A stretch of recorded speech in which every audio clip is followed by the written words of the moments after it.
What's going on, gamers? So I found out some news here. There's an article here that says I tried Microsoft's newly revealed Xbox gaming handheld. I played Gears of War on the upcoming ROG Ally. Steam was on there too. What Microsoft's portable Xbox is all about, the challenges it faces. Now, people are wondering, and there's some answers here. Will Sony be able to block PlayStation games on this? Do you want your answer? From what I understand, no. So let's get down to it. And this is exactly what I was telling people. So you guys know there's two versions of this. There's a expensive version. I think this will be closer to like 800 plus dollars.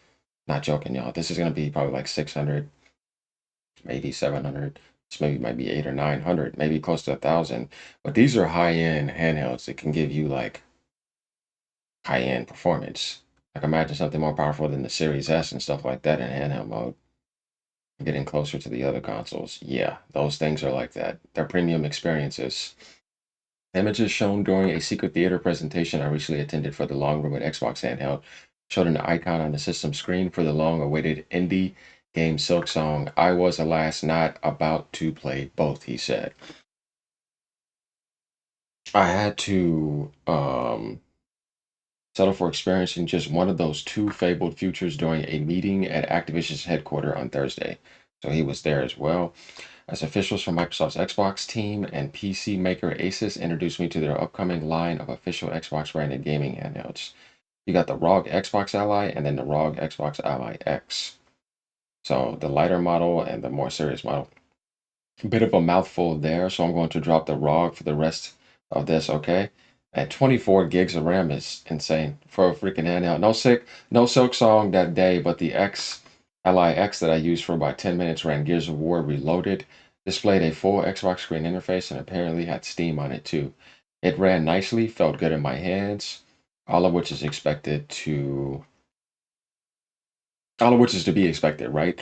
The controls felt like an Xbox controller grip. The gameplay was crisp and clear. As I played, I left the bag I'd carried on a cross-country flight in an adjacent room. The Switch 2 and Steam Deck OLED were in there. For many people, I could see an Xbox Ally potentially replacing the one that doesn't play Mario Kart. He's talking about the Steam Deck OLED. Mhm. So what do we know? The Xbox Ally X and lower spec Xbox Ally are slated for a holiday release. No announced price yet, but we know it's going to be. I mean, with the way hardware's going up too, yeah. Sorry, y'all. It's going to be even more expensive than it should have been, unfortunately, which kind of sucks. And they certainly look like competitors to Valve Steam Deck. Yeah, that's what they're competing with. Nobody's going to compete with Nintendo in the handheld industry. You're not going to be able to sell and have your own games. Like it's not happening. They have the whole handheld market to themselves. And what people don't understand is the handheld market and those mobile markets, they're bigger than console markets sometimes. It's harder to get in there. It's harder in general. Gaming is just tough in general. Perhaps more significantly and more useful, the Xbox Ally machines are the first Xbox branded devices to match Microsoft's recent boundary breaking talk about broader accessibility to games, like, play anywhere and all that. So I'm gonna let you guys know you cannot play your Xbox library on this. This is in PC theme, you know what I mean? And there were some people that are misunderstanding it. They were trying to call Microsoft out by saying that Sarah Bond was lying because she was saying you can do it. And I would say she deceived people. What I mean by that is that they made it seem like you could play all your Xbox games on there, and that's just going on a cloud service, which is not applicable like playing on a console, not even close. So if you go on a cloud, you can pull up the cloud on the Xbox console and stream it to the device, right? But that's not the same as natively playing it because there could be internet issues and all of that.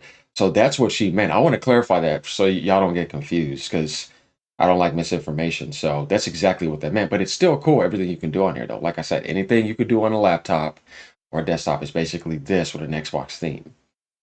So basically, what I'm telling you is obviously the desktop and stuff like this won't be like that because it's the way Microsoft had it. But you'll be able to go to GOG.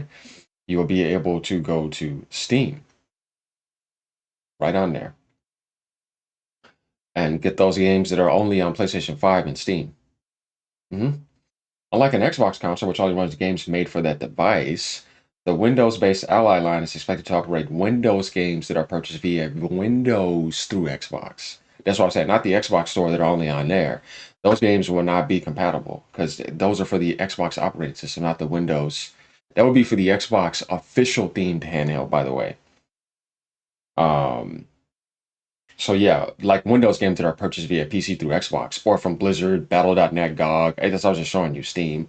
The Xbox Ally system software, which includes what officials at my briefly repeated called a full screen experience, is designed to display a game library that pulls from all of those marketplaces and from Xbox PC Game Pass and run all of those games, which is fine because most of those games, like even if I did, if I was interested in this, which obviously I'm not going to get it, um, you know what I mean? It would be just for that because I'm not interested in playing backwards compatibility old games. I'm interested in the new stuff you got on Game Pass because I already beat all that stuff. If I really was a freak about that, then yeah, I would have the console just for that. But I don't need that. I have my PC for all that stuff. Um, and you know that's the thing. It's like remember you're getting the PC premium experience in the handheld with just the Xbox Steam. You know what I mean? And Game Pass and all of that because Steam Deck is doesn't have it. So when I asked if that means the PlayStation's recent God of War games, which have been released on PC, you guys ready?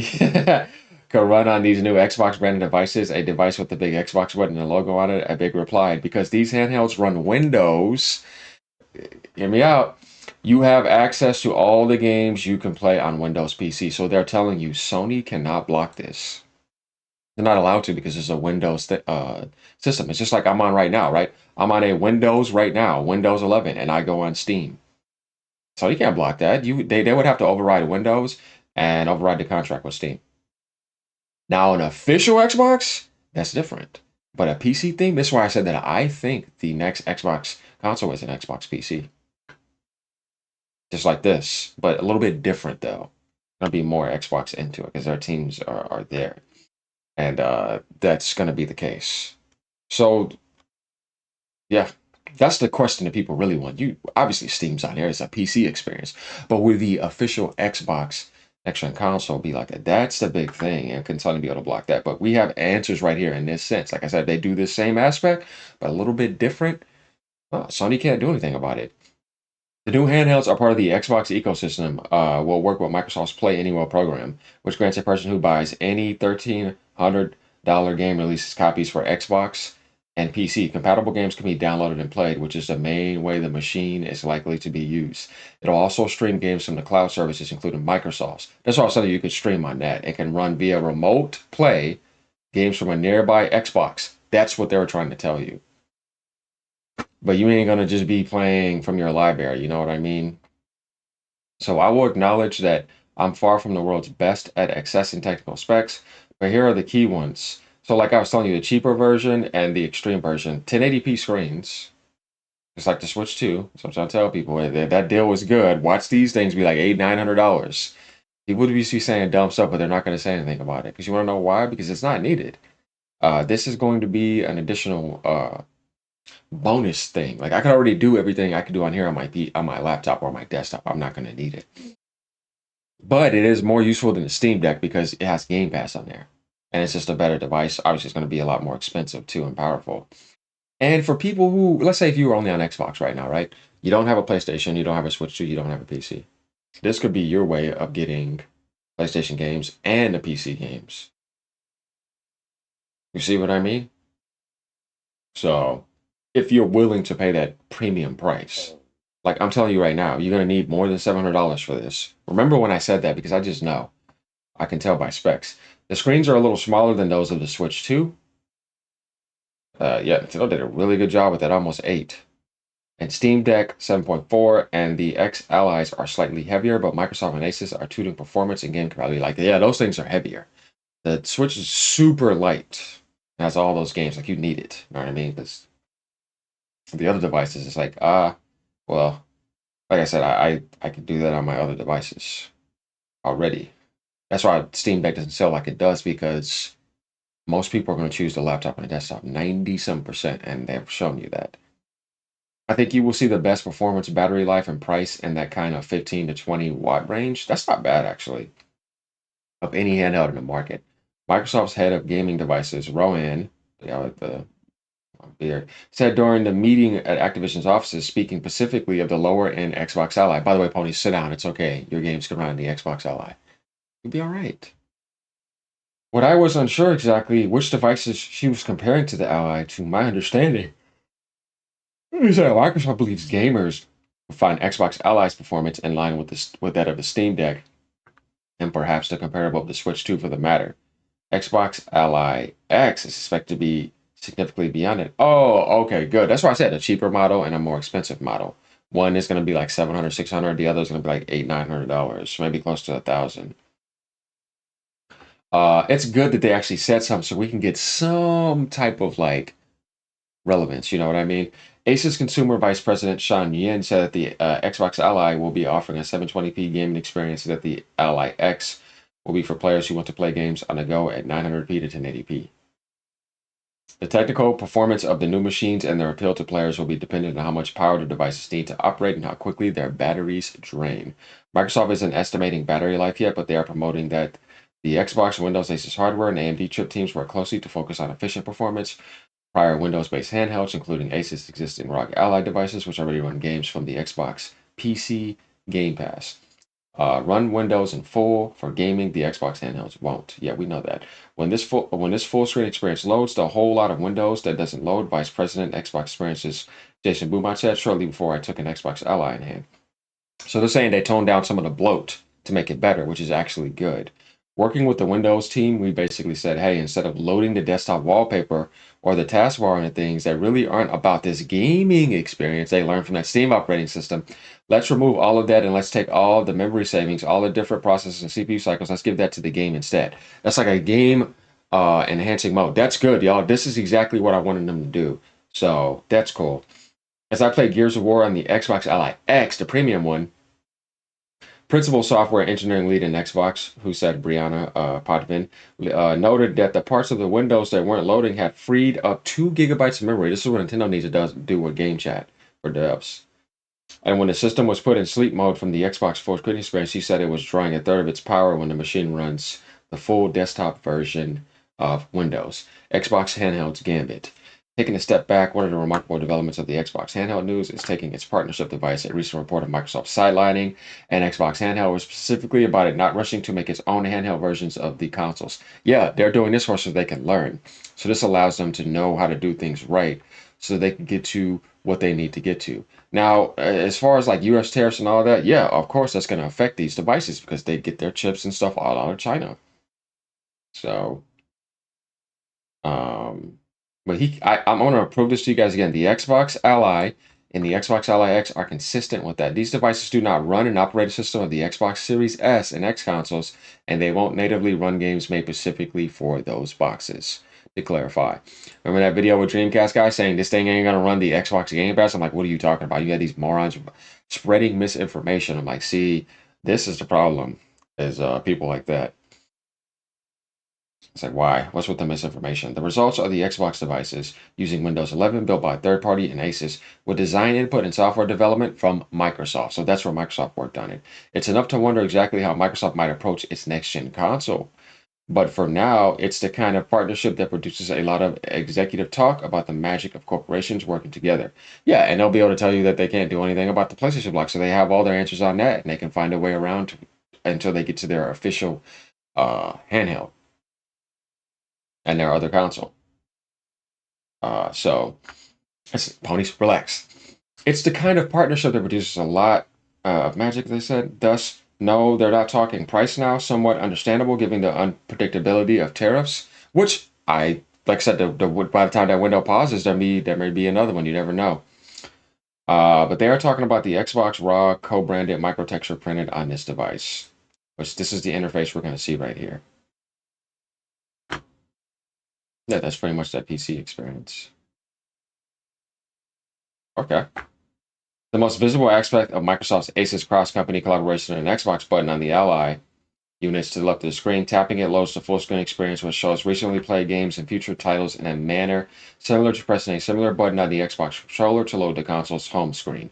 When I had the Xbox button down on the Xbox Ally, it loaded a switcher that snappily let me move from one game to other apps. Okay. Give like a snap button. Kind of have their little quick resume on here, right? That would be cool, right? A new library button to the right of the screen brings up a view of the Xbox Ally machines. Consolidated game library showing games from Xbox PC Game Pass, Steam, and elsewhere. Damn. Let me see if I can talk faster. Microsoft says a badging system will show which games can be downloaded and run locally. That's good. Which are available via streaming and so on. That's the streaming aspect. The company is also developing some handheld compatibility standards and labeling to ensure that players can tell if a game has been optimized for use on the handhelds. It sounds similar to Valve's designation of some games as Steam Deck verified. It'll be optimized to be ready to do it. I actually like that. That actually gives you the idea so you don't get your hopes up and it won't be possible. Uh, so yeah, there we go, y'all. Um,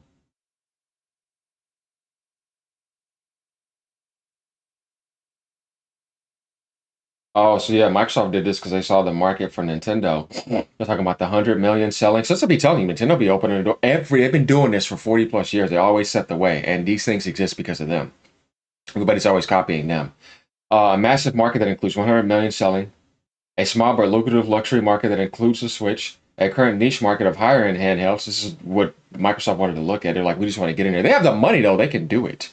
I posed a question to Microsoft a couple of days ago. They declined to say, but in August 2023, Microsoft's head of gaming Phil Spencer seemed to be going with the option C in an interview with Eurogamer, as he described the Asus ROG Ally as my Xbox on the go.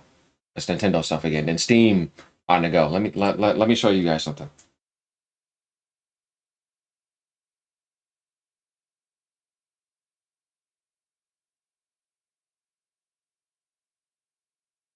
I know this quote like the back of my hand.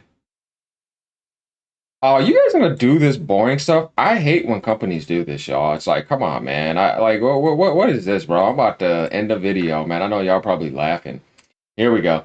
Yes, Gabe Newell of Valve has publicly expressed a sense of jealousy of admiration for Nintendo's unique position in the industry. He admitted that they were the most dominant because he specifically they simultaneously create both hardware and games, giving them a unique power to define the overall gaming experience. He admitted that they were the best, that they run the industry, and they're the most creative and innovative. Like I've been telling people, because he's like, man, they create the way that they create these devices. It's so creative every single time, and they can create it to where their hardware sells the most, and they're creating the software that sells the most, and they're dominating. That combination together is very powerful, and they have no layoffs. Like this is a big foundation in the gaming industry. Could you imagine a lot of other companies that never had that happen to them? That would be so amazing because those type of people have that certain type of spark and magic in them to where they can give you the best experiences because they had that bond that was unbreakable that never broke apart, that long-term unity. You've seen it in animes like watching Naruto gather all those people in the end since he was a kid. That bond that never breaks, it's going to beat anything. It's a powerful bond and it has light and love in there. And it's creative. It inspires people, it makes people get better. They have it. People see it. Disney had it. They messed it up though. Being weirdos. So yeah, just had to show y'all that so we can know what's going on here. You know, me, just like in martial arts, I like to respect the masters. I like to respect the people that were the OGs that opened up the doorways. I always pay respect to them. You got people in the world today, they don't do that. They're rude, just have no honor, no nothing. Just run around attacking whatever. And it's like, do they even know your history? No, they don't. All right, y'all. Peace out. Have a great day. Enjoy this Xbox handheld. Ponies, you sit down. You're mad. Yeah, whole slate. What happened? Later.